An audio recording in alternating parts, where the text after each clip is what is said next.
Bueno, pues vamos a empezar el día de hoy. Buenos días a todos, a Antes los de, presentes. Ajá, nada más si quieres, déjame dar como tu presentación, tu semblanza, ujú. ¿sí? Sí, sí, sí, Gracias. sin ningún problema.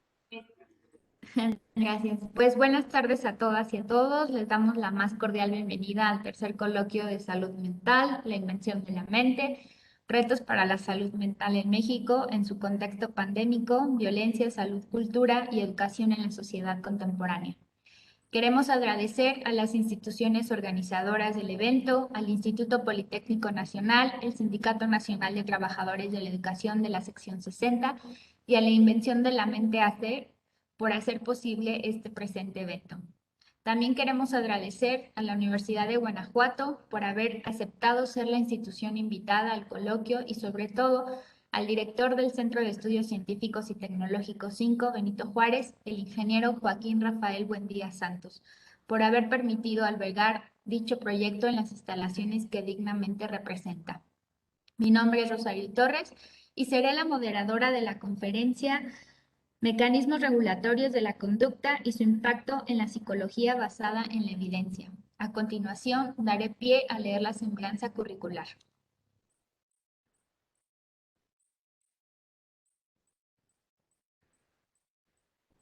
Alejandro Hernández Posadas es licenciado en Psicología por la Facultad de Psicología de la UNAM y egresado de la Maestría en Psicología con residencia en Medicina Conductual por la misma institución, con sede en el Servicio de Cuidados Paliativos del Instituto Nacional de Cancerología.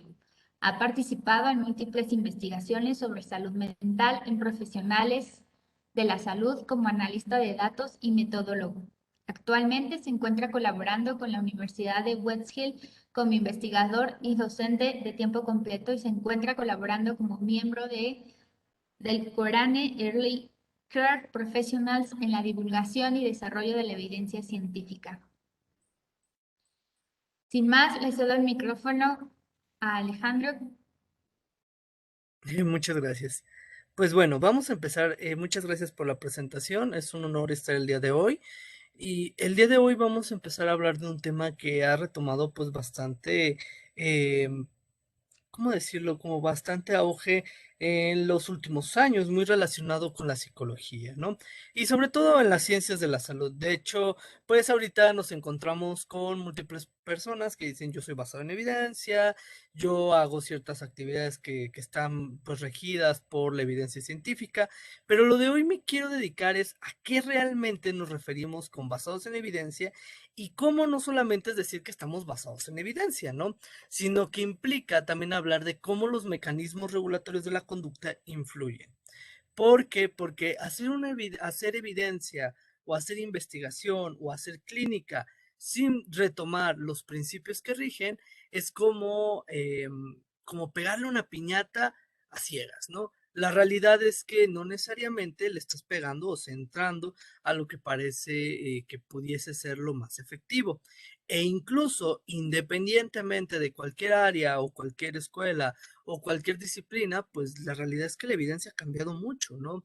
Encontramos tratamientos de múltiples áreas que han demostrado evidencia y que justamente a veces no los tomamos en cuenta por desconocimiento.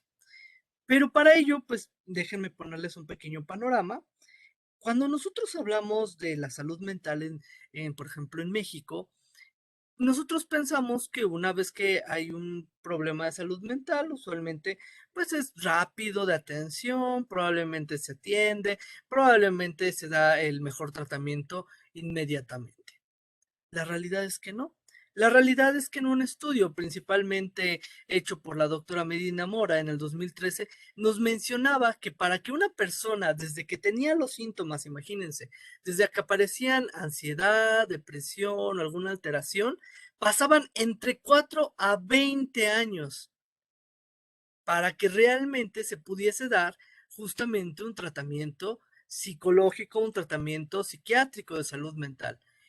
Y el problema es que mientras antes pasaban por diferentes características y diferentes actividades. Entre ellos, pues, el famoso no estés triste, échale ganas, que pues la evidencia menciona pues que no te va a servir de nada, consumían sustancias, intentaban pensar positivo, eso de que te quita la sonrisa, aparecían otro tipo como limpias, ibas al retiro espiritual, te cambiabas de look, un montón de tratamientos que quizás no eran los más efectivos. El problema es que imaginen qué es lo que pasa de una persona que realmente tiene un problema de salud mental durante 4 o 20 años. Se agrava, aumenta la problemática y es importante atenderlo. Y lamentablemente en las cifras que ha mencionado, pues, principalmente el Instituto Nacional de Psiquiatría, es que uno de cada 27 va a recibir un tratamiento realmente para lo que necesita y desafortunadamente de esa persona que recibe, de esas personas que reciben tratamiento, solamente el 16% va a tener un tratamiento efectivo. Imaginen, hay mucha necesidad, pero no se está cubriendo la necesidad de forma adecuada y de forma importante.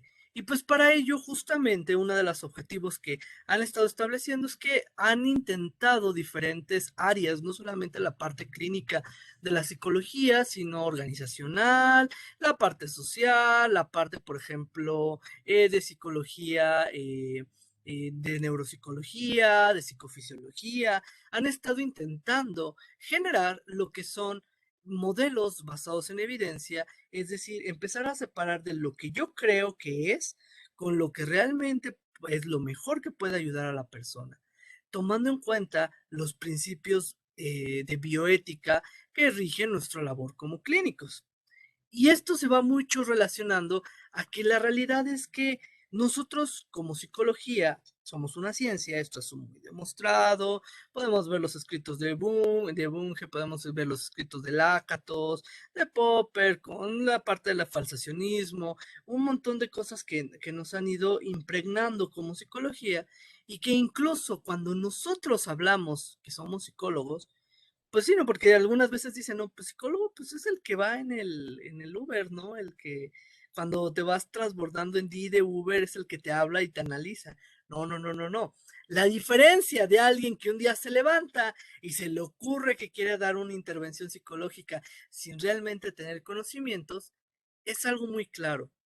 Una persona que realmente es psicólogo va a estar basado en una parte científica donde van a haber afirmaciones experimentales, es decir, sus intervenciones o lo que él está mencionando está realmente basado en datos duros, va a ser consistente y va a poder intervenir. La realidad es que desafortunadamente, los amigos no son psicólogos, los coaches no son psicólogos, la familia no es psicóloga, los grupos de autoayuda desafortunadamente no son psicólogos y otras personas, ¿no? Y desafortunadamente van a ignorar la explicación, van a ser inconsistentes y vagos. Y desafortunadamente van a mantener conceptos que quizás, pues, la evidencia hace mucho tiempo dijo que no es así, ¿no? Por ejemplo, cuando hablo con mis colegas principalmente y menciono la parte de atención a pacientes de cuidados paliativos, que es una de mis especialidades. Eh, Algo que se sorprenden es que cuando empezamos a hablar, por ejemplo, de duelo, siempre mencionan Kubler-Ross, ¿no? Kubler-Ross es este médico psiquiatra, perdón, que suiza, estadounidense, que desarrolló un modelo, pero la realidad es que actualmente no es el modelo que tiene mayor soporte. Hay otros modelos que tienen mayor soporte, que retoman las ideas y que justamente describen mejor cómo se presenta este fenómeno. Se me viene a la mente el modelo que tiene ahorita mayor evidencia y que ha funcionado a nivel internacional para explicar incluso las pérdidas que se han dado por COVID, es el de Margaret Stroop. Pero para ello, quiero que nos localicemos por qué es importante hablar de esto. Imagínense que en los años 80 se habían registrado 250 intervenciones que decían ser psicológicas, pero que realmente no sabíamos si eran efectivas o no. Esto era un problema, ¿no? Pues estaba la terapia cognitivo-conductual, la terapia psicoanalítica, psicodinámica, la terapia gestal. Habían un montón de intervenciones que realmente no sabíamos si eran efectivas, ¿no? O sea, ahí podía entrar la terapia que ni siquiera es psicoterapia, pues una pseudoterapia y lo ha mencionado la evidencia, la cristaloterapia, esta parte de la bioneuroemoción que no tiene evidencia, un montón de intervenciones que estaban al mismo par y que se atendían. Llegan a los noventas y empiezan a generar lo que es la psicología, la medicina basada en evidencia, y empieza este boom, porque desafortunadamente muchos de las personas que recibían un tratamiento médico, solamente el 10% de un tratamiento, de los que daban tratamientos eran basados en evidencia. Yo quiero preguntarles, si ustedes tuvieran a una persona que aman, que quieren, que valoran mucho, y de repente llegaran y la llevaran con un médico y este médico le dijera, vamos a darle este tratamiento. No hay evidencia, pero confía en mí, ¿no? Va a salir, echándole ganas sale. Pues yo esperaría que buscáramos la mejor atención, ¿no? Quizás la parte emocional no se ve tanto como la parte médica, que por ejemplo, pues desangrarte o empezar a vomitar o tener una deshidratación intensa, pues es importante y se nota de manera rápida. Pero esto no es algo demasiado, que quizás no es tan notorio. Pero el problema es que, pues, si no sabíamos si eran efectivos o no, pues no sabíamos qué tratamiento dar. Y entonces la organización, bueno, la APA, la American Psychological Association, lo que genera justamente es determinar, pues, qué intervenciones son las más eficaces. Obviamente esto también iba con fines económicos y fines sociales. El objetivo de esto va muy, pero muy orientado a poder comentar justamente que en Estados Unidos, para que tú recibas un tratamiento psicológico, tú tienes que pagar y contratar un seguro, y ese seguro lo que hace es media entre el profesional para que se te dé y él brinda los pagos. Y entonces, al partir de la evaluación y determinar qué intervenciones son, realmente tenían respaldo, que se terminó este proyecto literalmente 13 años después, con una serie clara de criterios, tienen las listas de APA, tienen un montón de listas al respecto. Lo que generaron es, si no tenías evidencia, no te pagaba. Así de sencillo.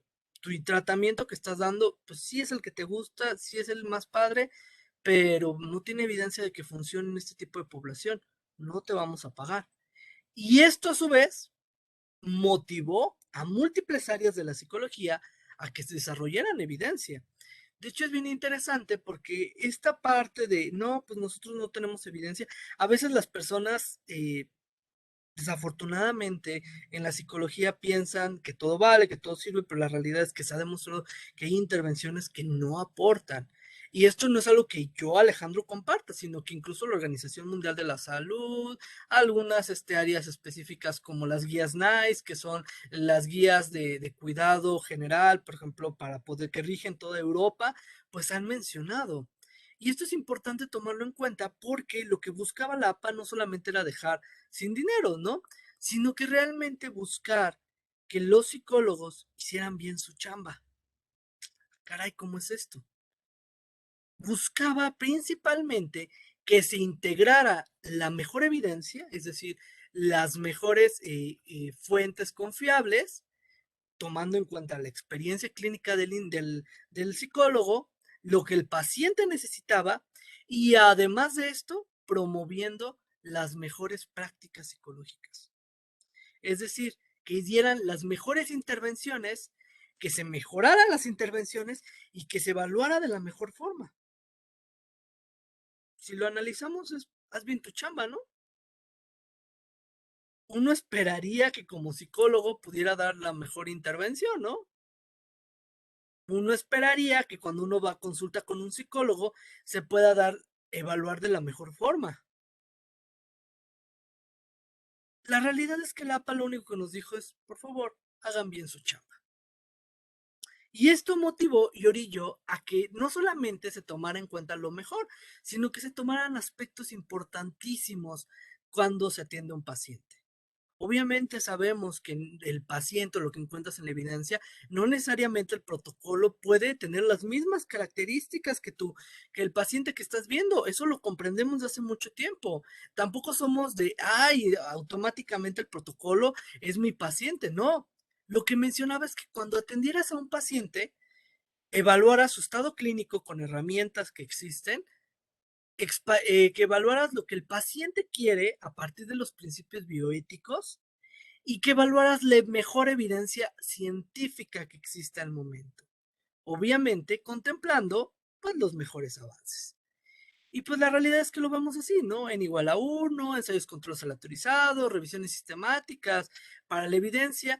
En el estado clínico hay formas para evaluar a un paciente, análisis funcionales de la conducta, mapas de patogénesis para TCC, EOR para terapia para ABA, Exaflex para terapia de aceptación y compromiso, componentes psicodinámicos, una cosa así, me parece que es un tipo también para evaluar el estado clínico del paciente. La realidad es que hay muchas formas para poder saber qué es lo que tiene tu paciente y las peculiaridades que tiene. Y también tomar en cuenta los principios bioéticos. El dar la mejor intervención no es porque a mí me guste, es porque si nosotros, la bioética, que es esta parte de todos estos conductas que llevamos a cabo para respetar la vida de las personas, en los 4 principios de bioética que fueron establecidos por Belmont, por la Junta de Belmont en 1974, me parece, no me acuerdo bien ahorita, nos encontraríamos beneficencia, dar el mejor tratamiento posible, no maleficencia. Si ya me han dicho que no funciona, ¿para qué lo aplico? Ay, es que a mí me gusta, no es lo que a ti te gusta, es realmente lo que tiene mayor evidencia, respetando la autonomía y la equidad que pueden tener. Y esto pues también nos lleva a que cuando nosotros hacemos, pues, por ejemplo, intervenciones psicológicas, no solamente son intervenciones psicológicas de a mí se me ocurrió dar abrazos o abrazar un árbol y ya, y eso te va a hacer sentir mejor. No, debe de estar fundamentado desde dónde nos estamos poniendo, desde dónde lo estamos retomando y justamente cuál es el objetivo, ¿no? Y debe de haber un sentido teórico, filosófico y tecnológico. Tecnológicos, las intervenciones. Por ejemplo, tecnológico puede ser las terapias conductual contextuales, que ahorita tienen mucho auge, terapia de aceptación y compromiso, terapia dialéctica conductual, terapia de aceptación, por ejemplo, activación conductual, que vienen de una filosofía específica del conductismo radical y que se basan en la teoría del aprendizaje. Vemos que si nosotros nos vamos a las intervenciones que hoy en día tienen evidencia, nos vamos a percatar que tienen sentidos teóricos, filosóficos y tecnológicos. Pero ¿por qué es importante abordar esto? Una de las cosas que se buscaba es justamente retomar y generar guías que nos pudieran facilitar la chamba como psicólogos para tomar decisiones clínicas, que a partir de eso pudiéramos orientar lo que le está pasando a mi paciente de manera rápida y sencillo a lo que se pudiese retomar posteriormente. Y de hecho ha tenido tanto éxito que las guías NICE nos dicen específicamente cómo tratar, cuál es la primera línea de tratamiento, cuáles son las mejores herramientas para hacerlo y nos permiten poder ahorrar tiempo, capacitarnos en esto y dar intervenciones adecuadas. Que ojo, obviamente no siempre va a haber una respuesta quizás por estas intervenciones de primera línea de tratamiento, pero también lo comprendemos. También esto permite que los psicólogos no sean todólogos. Alguien que te dice que atiende desde adolescentes, niños y todo esto, pues yo tendría duda, porque eso es un gran conocimiento y hay que referirlo constantemente. Pero bueno, esto generó a diferentes empresas, diferentes escuelas, diferentes cuestiones académicas a modificarse y lo que encontramos es que se crearon clasificaciones por las universidades. Tenemos ahorita la Universidad de Oxford con su, pues sí, con la parte de medicina basada en evidencia. Tenemos la Universidad de McMaster, las Fuerzas Especiales de los Estados Unidos, que han retomado este modelo tanto de psicología como de medicina basada en evidencia para contemplarlo. Y pues la realidad es que generaron unos niveles de evidencia para poder saber cuándo tomar una decisión o no. Que bueno, no los voy a explicar tanto aquí el día de hoy, no es el objetivo, pero la realidad es que estos existen desde hace mucho tiempo, hay actualizaciones cada determinado tiempo, la última actualización fue del 2011 y lo que encontramos es informes que nos rigen cómo tomar decisiones, ¿no? Y por ejemplo, tenemos opinión de expertos hasta revisiones sistemáticas. Desafortunadamente, lo que quiero llegar es que la pirámide de la evidencia o lo que las personas realmente basan sus intervenciones psicológicas a veces dejan mucho que desear. No, es del libro del doctor Giordano de Medicina Basada en Evidencia, pero pues la realidad es que pregúntale a un psicólogo y te va a basar en tweets de famosos, WhatsApp con experiencia personal, protestas y manifestaciones, metaanálisis de lo que te conviene, WhatsApp con estudios, expertos en YouTube, muy lamentablemente, y nos encontramos estudios in vitro, un montón de estudios que la realidad, pues, dejan mucho que desear con lo que debería ser un psicólogo basado en evidencia, ¿no? Pero, pues, tristemente esto es lo que pasa. Se hizo un estudio que está a punto de publicarse en el Journal de Enseñanza, no me acuerdo cómo se llama, Enseñanza del modelo basado en evidencia, es un journal de BMJ, yo lo llevé a cabo y era justamente preguntándole a todos los psicólogos de Latinoamérica si conocían lo mínimo indispensable de la psicología basada en evidencia. Y tristemente, solamente el veintitantos por ciento había conocido esto. Y dije, ah, caray, fueron 1,700 personas las que se evaluó, psicólogos, ya profesionales de la salud, y fue un choque, porque dije, ah, caray, solamente estamos hablando como que ciento y tantas personas saben de esto. Tenemos todavía una situación que tenemos que arreglar. Y pues la realidad es que para ser un psicólogo basado en evidencia tienes que conocer varias cosas. Una de ellas es una pregunta de investigación bien hecha, de lo que estás buscando, saber dónde buscar información, saber cómo leer artículos, aplicar la evidencia y evaluar si te funciona o no te funciona. Eso es lo que siempre es importante retomarlo en cuenta. Pero pero la realidad es que, ¿por qué hablarles de esto hoy? ¿Por qué hoy, 9 de octubre, que quizás pudieran estar en otro lugar? ¿Por qué retomarlo? Porque la realidad es que sí tiene ventajas el basarnos en evidencia. La realidad es que mejora, pues principalmente la salud, mejora cuestiones económicas y sociales. Hemos tenido, estas son las guías NICE que les comentaba, el National Institute for Health and Care Excellence, realmente pues ha generado pues un gran impacto. De hecho, muchos de los trastornos o de algunos padecimientos psicológicos, uno pensaría que el primer nivel de evidencia pues es psiquiatría. La realidad es que no, es psicología o es tratamiento combinado. Trastorno depresivo mayor, primer nivel de evidencia en una revisión sistemática de Cochrane, activación conductual. Trastorno, por ejemplo, límite de la personalidad, que es uno de los trastornos más concurrentes, es terapia dialéctico-conductual con coadyuvante, el buen manejo psiquiátrico, que es good management psychiatric, una cosa así. Por ejemplo, nos podemos ir hasta incluso intervenciones que han demostrado evidencia, como por ejemplo la terapia cognitivo-conductual, terapia basada, terapia familiar para pacientes con algún trastorno del espectro psicótico, han demostrado mucha evidencia para el desarrollo de ciertas habilidades sociales, cognitivas, entre otras cosas, ¿no? Y eso está padrísimo, porque realmente no hemos tenido que exigir, sino que realmente nuestra labor ha hablado. Pero pues la realidad es que esto también nos lleva a varias cosas. Y una de ellas es que nos genera que tenemos mejores prácticas de la salud, somos menos discriminatorios y racistas, eso es importante, Una de las cosas por las cuales ahorita se prohibieron las terapias de conversión sexual, que de hecho el mínimo en la Ciudad de México tienen a 4 o 5 años de cárcel, fue principalmente porque demostrábamos que realmente se violaban principios bioéticos importantes y que pues realmente usualmente eran muy iatrogénicas. Y están los estudios ahí.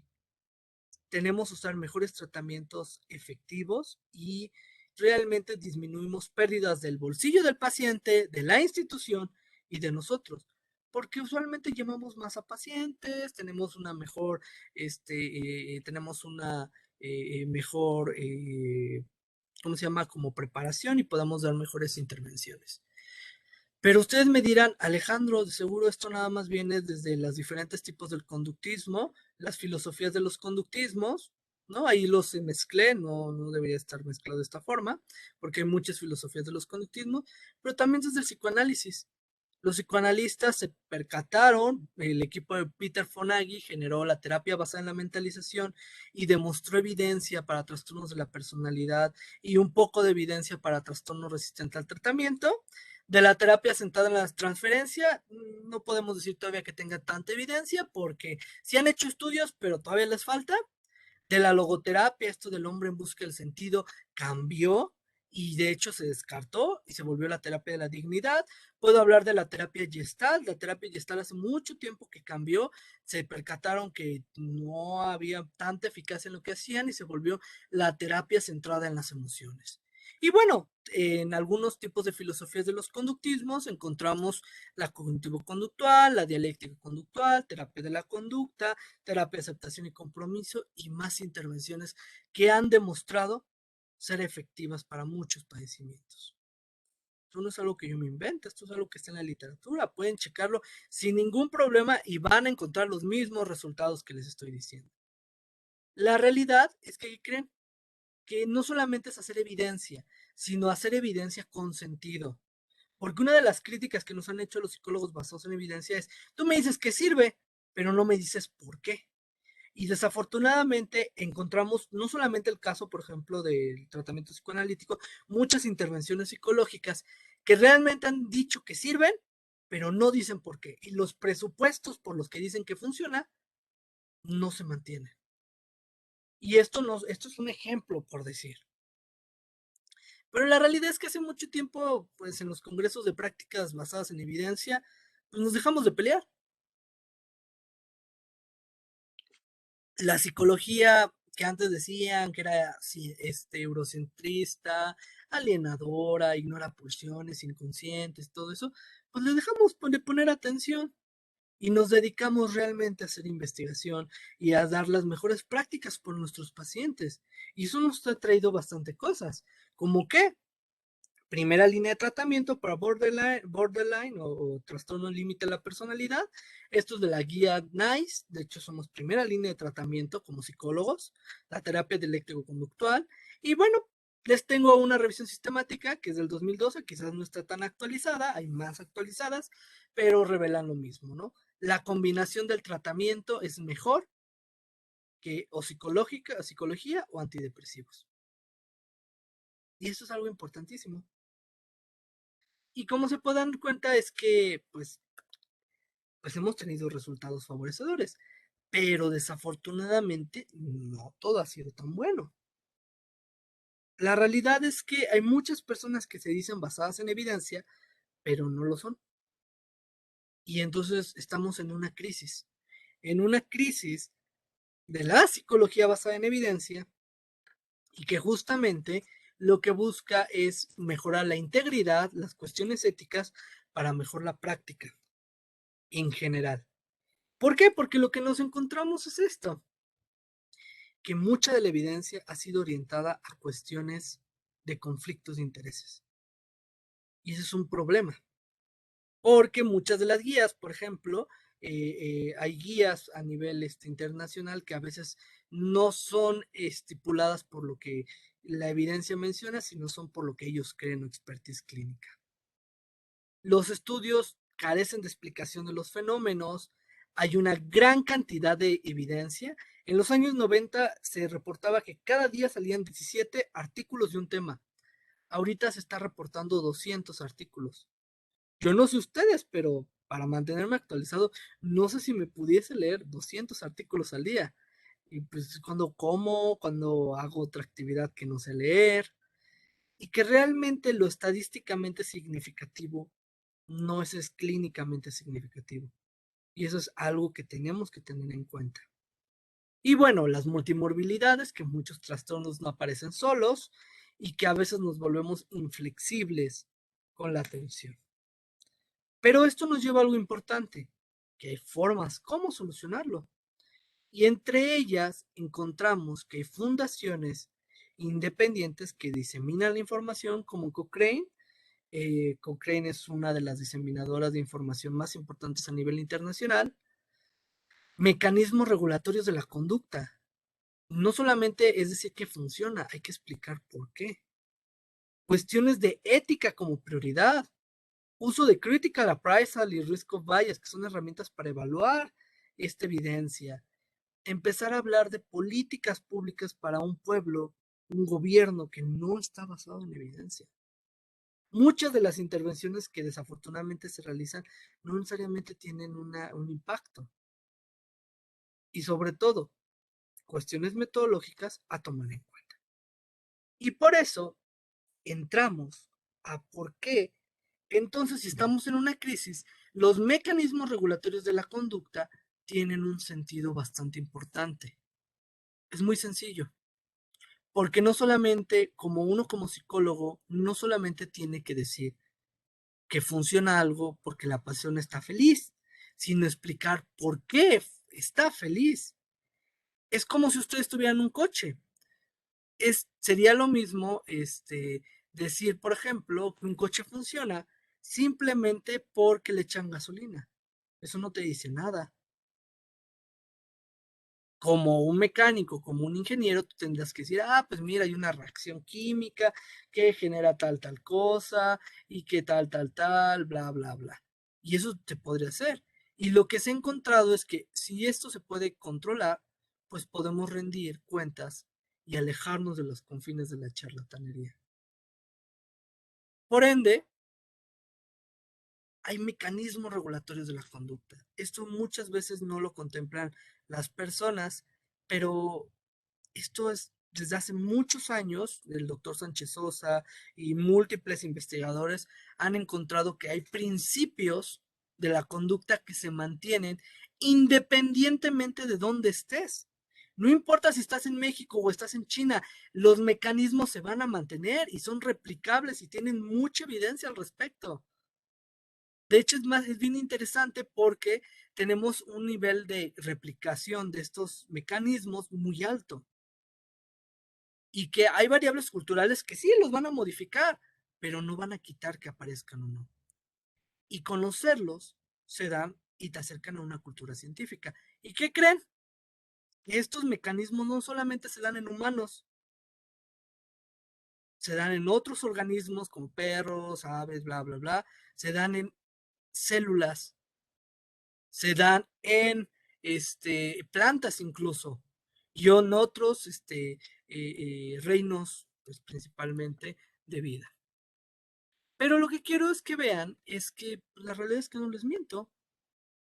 Con estos mecanismos regulatorios de la conducta se entrenaron abejas literalmente para detectar si alguien llevaba en un aeropuerto drogas, porque se percataron que entrenar perros con estos cambios que han hecho en la modificación de la legalización de la marihuana, es muy complicado que da muchos falsos positivos cuando se les intenta extinguir la conducta de detectar, por ejemplo, marihuana. Y las abejas son muy fáciles de entrenar y son muy fáciles para detectar drogas. Se encontraron, por ejemplo, condicionamiento en plantas, diferentes trabajos, e incluso las teorías que actualmente tienen mayor evidencia en la psicofisiología y en la neuropsicología están basadas a partir de estos mecanismos regulatorios y principalmente del conductismo biológico de Timberlake. Pero esto no es algo que yo me inventara, esto es algo que pues, la evidencia ya está, los artículos están, realmente nada más te tienes que meter y buscar la información. Y que la realidad es que esto lo encontramos porque había una fuerza asociación como estas variables que influían como proceso, eran específicas, realmente si tú las manipulabas, había un cambio, eran consistentes, entre más los manipulabas de la misma forma, más se presentaban y eran contingentes.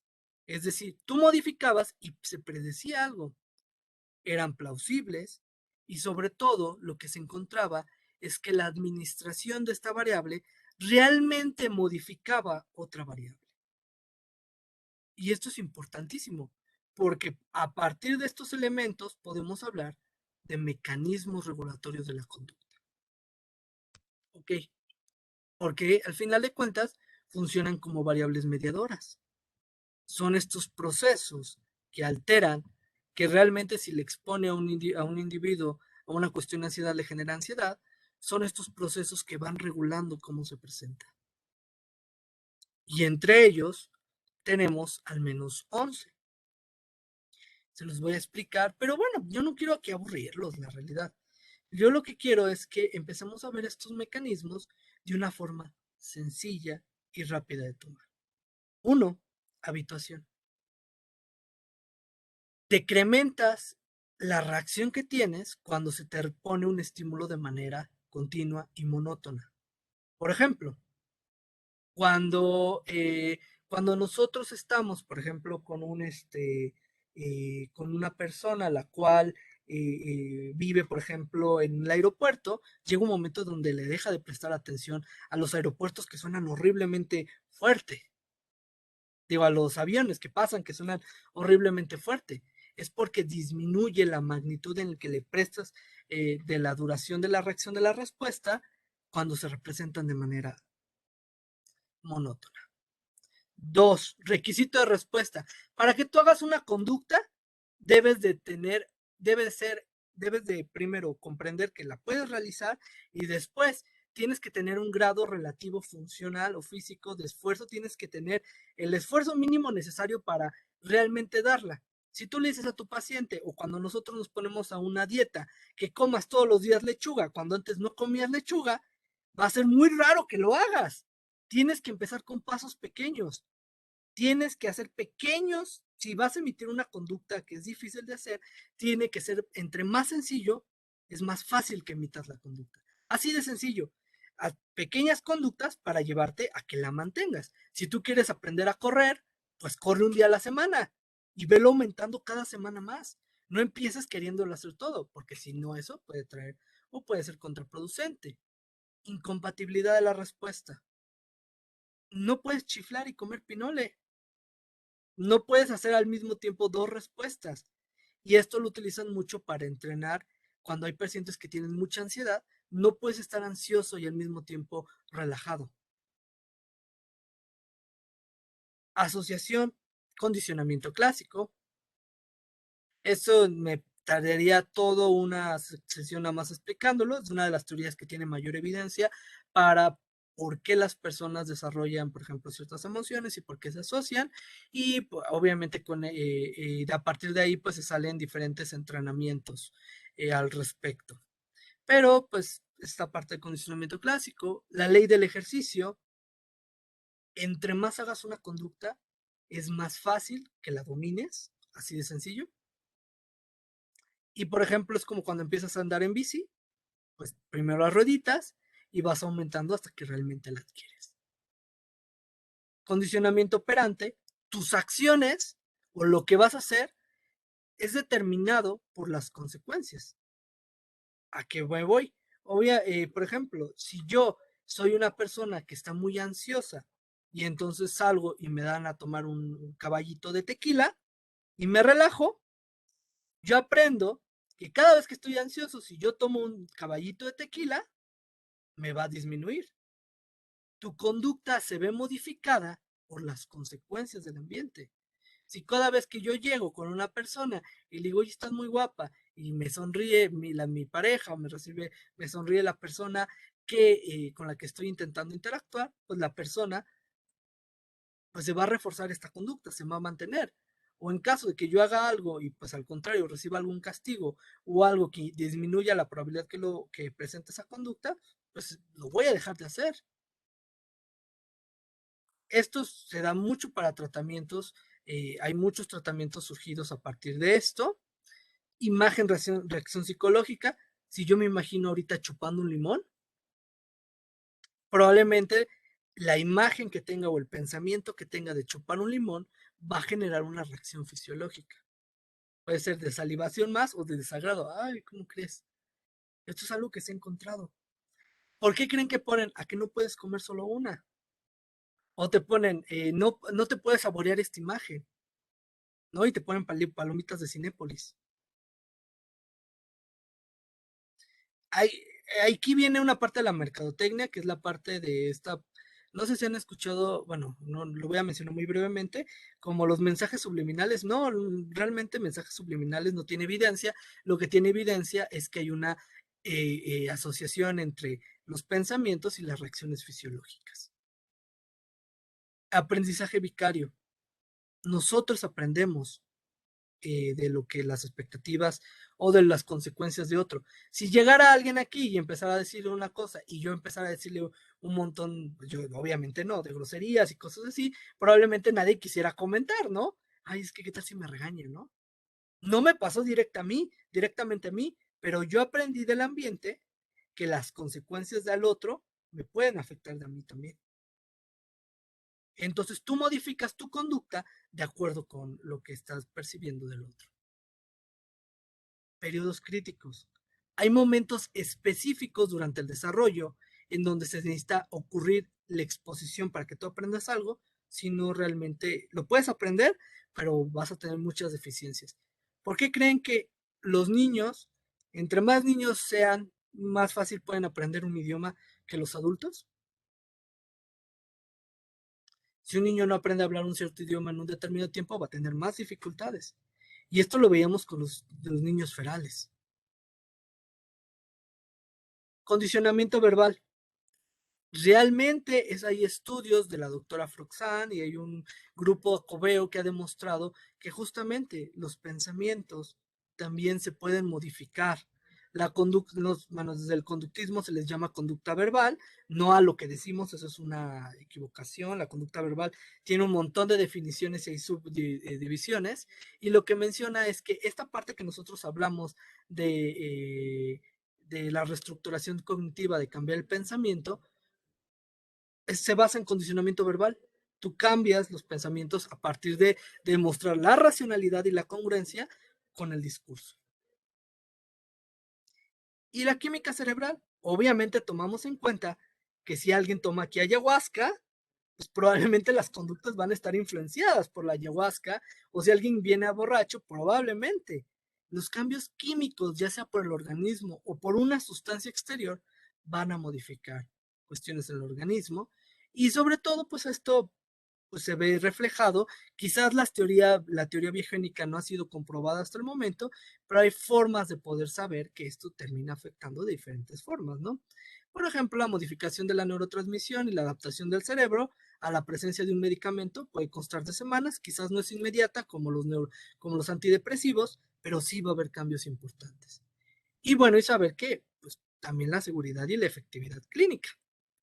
Por lo tanto, quiero terminar en que si realmente queremos ser psicólogos basados en evidencia, tenemos que tomar en cuenta que tenemos que aprender, en primer lugar, dónde investigar, diferir información, saber que un psicólogo basado en evidencia no solamente aplica la intervención y ya evaluamos mediante análisis funcionales de la conducta, mediante Exaflex, mediante diferentes herramientas, cómo está el paciente. Le preguntamos al paciente si es lo que quiere, respetamos los principios bioéticos y a partir de esto, con nuestra experiencia clínica, damos un buen tratamiento. Pues por mi parte de todo y pues nada más decir que a los psicólogos de aquí, si realmente pueden explicar por qué sus intervenciones si pueden explicar esto, por qué sus intervenciones son efectivas, están del otro lado. Y si no, pues esto es un llamado para que nos pongamos a trabajar al respecto, que no nadie nace siendo psicólogo basado en evidencia. se hace con estudios y se hace pues principalmente metiéndose a capacitaciones y todo esto. Bueno, Gracias, Alejandro. Excelente participación. Creo que dejas como sobre la mesa un tema que mucho interpela, ¿no?, al ejercicio de la psicología hoy por hoy. Yo quisiera como abrir la sesión de preguntas y respuestas, justamente con lo último que acabas de mencionar. ¿Qué se está generando, ¿no? O desde qué perspectiva, ¿no?, se deriva como mucho del ejercicio de la práctica, también dentro del aprendizaje de la misma, ¿no?, ok, desde la academia, ¿no? Por ejemplo, desde la parte institucional dentro de las universidades, ¿no? Con esto que tú mencionas, y que seguramente pues se traslada, ¿no?, digámoslo así, como en el campo de acción, sobre todo porque lo pienso en términos de que muchas de estas instituciones o universidades, ya sea públicas o privadas, tienen sus propias clínicas, ¿no? claro. Bueno, sus equipos de investigación y demás, pero, o sea, ¿tú cómo ves el panorama en nuestra contemporaneidad, en nuestro contexto, hablando de México en general, o si quieres, centralizándolo en la ciudad, ¿no? Es bien interesante, lo que comentas, de hecho, me parece una excelente pregunta. Fíjate que algo que, encontramos específicamente en la pandemia es que aceleró mucho el conocimiento sobre esto. Si usted, por ejemplo, busca en redes sociales, puede cualquier cosa, ya se habla más de intervenciones de psicología basada en evidencia, de intervenciones realmente para poderlo hacer. Encontramos un gran boom, independientemente del área o de la disciplina en la que estés, ¿no? Yo siempre he comentado que la psicología basada en evidencia dejó en claro que independientemente si eres psicoanalista, si eres a partir de una filosofía del conductismo, si eres humanista, el que seas, ya hay evidencia de lo que estás haciendo y tienes que pues, actualizarte, porque si no, pues estás cometiendo algo iatrogénico. Lo que yo veo en las universidades es que hay una creciente demanda por parte de los alumnos y por parte pues de las mismas instituciones a dar mejores tratamientos pues basados en evidencia, ¿no? Por ejemplo, de las dos instituciones que yo puedo hablar por lo que se está realizando, bueno, tres instituciones de las que yo puedo ver, es un gran creciente capacitación al respecto, ¿no? En primer lugar, ¿no? Voy a poner tres lugares en donde he colaborado y he visto grandes avances, ¿no?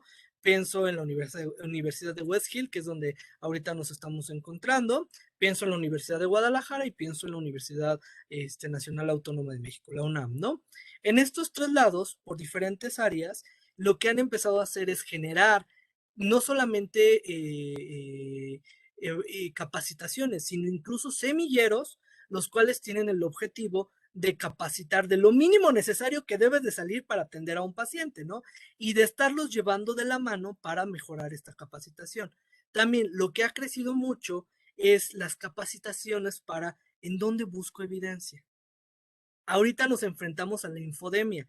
Usted busca cualquier cosa y les va a aparecer tres teorías conspirativas, le va a aparecer información mal redactada, información que está súper desactualizada. También, ¿dónde saber cómo buscar? Lo que están haciendo, por ejemplo, diferentes universidades que han estado retomando, incluso, por ejemplo, el Poli, pienso en la maestría que están haciendo ahorita de psicología, no me acuerdo específicamente cómo se llama, eh, por ejemplo, ellos también están metiendo sus planes de estudio, pues todo esto, ¿no? ¿Cómo leer un artículo? ¿Cómo hacerlo? Capacitarlo. Y sobre todo, qué capacitaciones masivas por parte de instituciones como el Instituto de Terapias Conductual Contextuales, ITECOC, pienso en Psycontext, pienso en diferentes capacitaciones. El GEA González, el área de psicología es muy fuerte en psicología basada en evidencia. Hablo de psicología de urgencias, hablo de cuidados paliativos. Lo que han estado haciendo es capacitaciones. Ok, quizás no te lo enseñaron en la universidad porque en ese momento apenas estaba creciendo, métete a estos cursos. No sabes cómo hacerlo, te enseñamos cómo hacerlo, ¿no?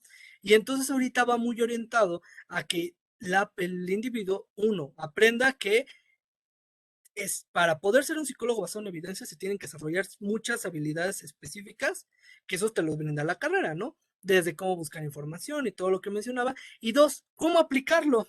¿no? Porque también a veces nos quedamos solamente con la parte teórica, pero cuando estamos con un paciente no sabemos qué hacer. Y entonces ahí viene la parte de no solamente generar investigación, sino empezar a aplicarla, empezar a cambiar los planes de estudio, empezar a cambiar justamente, empezar a ir de quitando ciertas prácticas que son iatrogénicas o no son recomendadas de las mismas instituciones, que eso pasa en cualquier institución. En un instituto de física te vas a encontrar también que van a haber prácticas mal hechas, trabajo social, en un instituto de pedagogía donde ustedes se vayan. Pero lo importante es ir cerrando filas en la capacitación, en la adherencia de este tipo de conocimientos para hacerlo, ¿no?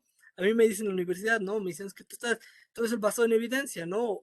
O incluso mis compañeros, que yo soy, me estoy formando en activación conductual, vengo de la terapia cognitivo-conductual, pero por ejemplo, lo que me dicen mis compañeros es que a mí me da miedo que vengas y nos hables de las intervenciones psicológicas, porque siempre de las intervenciones psicológicas tú siempre dices, sí, pero tenemos todavía estos problemas, ¿no?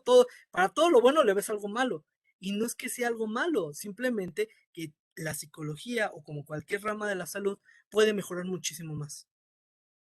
Y podemos hacer mejores intervenciones. Y lo hemos demostrado.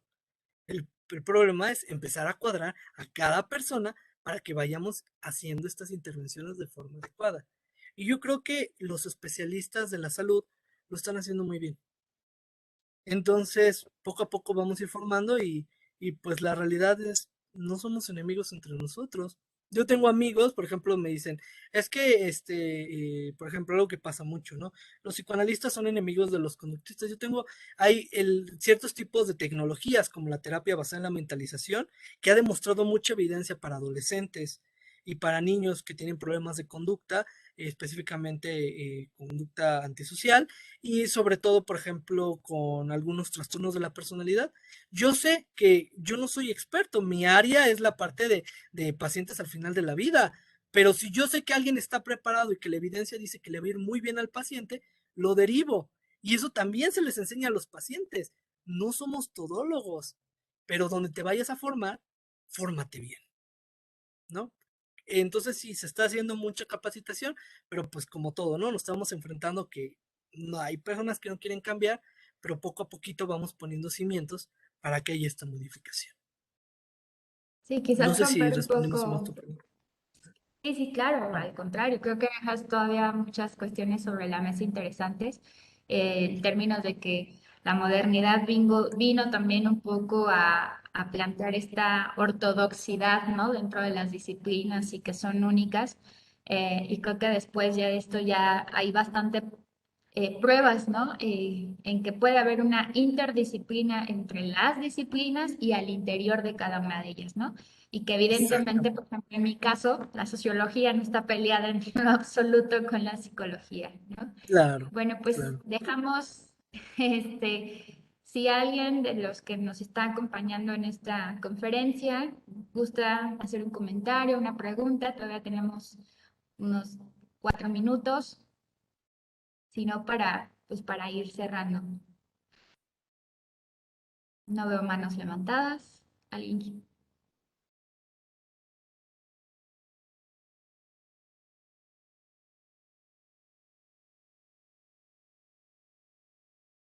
Bueno, creo que no. Creo que lo dejaste todo bastante claro. Los claro, silencios pueden ser interpretativos. claro, claro. Este, La ¿no? no conducta es conducta. Claro. Sí. Pero bueno, pues súper interesante, la verdad, esta propuesta, ¿no? Esto que estás también como trabajando y retomo mucho esto que estábamos compartiendo, ¿no? Creo que el vasto estudio que tienen al final las ciencias sociales mezcladas con la parte de la ciencia de la salud es interesante porque sin duda son elementos, ¿no? Del entorno social. eh, que están sin duda alterando, ¿no? Los estados de salud, hablamos de salud mental y todo lo que implica la parte cultural, ¿no? De creencias, ¿no? Ahí está el enfoque social, ¿no? Externo que influye a todo esto y cómo también desde los pacientes, ¿no? Conciben el hecho de atender dichos problemas, inconvenientes o trastornos o cambios que se van presentando, ¿no? Entonces, sin duda, creo que a cada momento resulta interesante responder al reto, ¿no? Y sobre todo que es inagotable. Eso me parece todavía mucho más agradable y genial. Y está bien interesante, perdón por No, interrumpirte, adelante. porque incluso la parte de la sociología, lo que hemos encontrado es que hay problemas sociales que generan dificultades o problemas de salud mental que no se van a resolver.